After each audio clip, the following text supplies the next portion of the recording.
Political, ಅದರಲ್ಲೂ ನೇರವಾಗಿ election gimmick ಅನ್ನೋ ಆರೋಪ.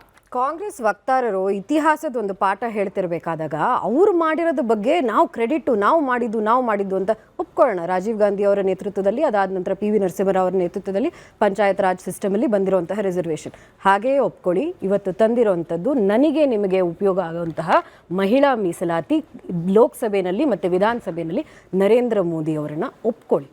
ಅಷ್ಟೇ ಕೇಳ್ತಾ ಇರೋದು ನಿಮ್ಮನ್ನ. ಕೇಳಿಸ್ಕೊಳ್ಳಿ, ನೀವು ಮಾತಾಡ್ಲಿಲ್ಲ, ಇನ್ನು ಜಗಳ ಆಡೋದು ಬಹಳ ವರ್ಷಗಳಿದೆ. ಕೇಳಿಸ್ಕೊಳ್ಳಿ, ಕಾಂಗ್ರೆಸ್ ಅವರಿಗೆ ದೇಶಕ್ಕೆ ಒಳ್ಳೆಯದಾಗಬೇಕು ಅಂತ ಸ್ವಾತಿ ಇಂಟರಪ್ಟ್ ಮಾಡಿದ್ರೆ ನೀವು ಅನ್ಕೊಂಡಿದ್ರೆ ವ್ಯೂವರ್ಸ್ ಕೇಳಿಸ್ಕೊತಾರೆ ಅಂತ ಸ್ವಲ್ಪ ನಾನು ಮಾತಾಡಿಲ್ಲ. ಇವಾಗ ನಿಮ್ಮದೇ ಪ್ರಶ್ನೆಗೆ ಅವ್ರು ಉತ್ತರ ಕೊಡ್ತಿದ್ದಾರೆ, ಕೇಳಿಸ್ಕೊಳ್ಳೋ ವ್ಯವಧಾನ ದಯವಿಟ್ಟು ನಾನು ಮಾಡ್ತಾರೆ. ಲೋಕಸಭೆಯಲ್ಲಿ ಏನ್ ಚರ್ಚೆ ಆಗುತ್ತೆ ನನಗೆ ಉತ್ತರ ಕೊಡ್ಲಿ.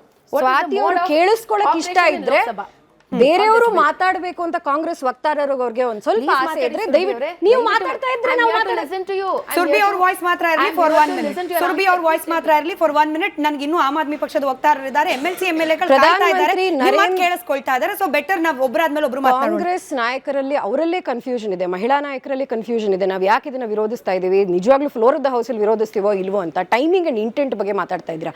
ನಿಜವಾಗ್ಲೂ ಇವತ್ತು ಪ್ರಧಾನಮಂತ್ರಿ ನರೇಂದ್ರ ಮೋದಿ ಅವರ ಸರ್ಕಾರ ಇದನ್ನ ಈ ಒಂದು ಮಟ್ಟಕ್ಕೆ ತಂದಿದ್ದಾರೆ ಅಂದ್ರೆ 23ರಲ್ಲಿ ಈ ಬಿಲ್ ಪಾಸ್ ಮಾಡಿದ್ದಾರೆ ಅಂದ್ರೆ ಅದು ಒಬ್ಬರಿಗೆ ಆಗಿರುವಂತದ್ದು 30 ವರ್ಷದ ಹೋರಾಟವನ್ನ ನಿಜವಾಗ್ಲೂ ಇವತ್ತು ನಾವು ಕಣ್ಮುಂದೆ ಕಾಣ್ತಾ ಇದೀವಿ ಅಂದ್ರೆ ಒಂದ್ ಬಾರಿ ಕಣ್ಣನ್ನ ನಿಜವಾಗ್ಲೂ ಒರೆಸ್ಕೊಳ್ಬೇಕು ನಾವು ಅಂತಹ ಸಂದರ್ಭದಲ್ಲಿ ಇರೋದು. ಯಾಕೆ ಅಂದ್ರೆ ಎಲ್ಲಾರು ಪ್ರಯತ್ನ ಪಟ್ಟು ಬಿಟ್ಟಿರುವಂತದ್ದನ್ನ ಸಾಧಿಸಿರೋದು ಈ ನರೇಂದ್ರ ಮೋದಿ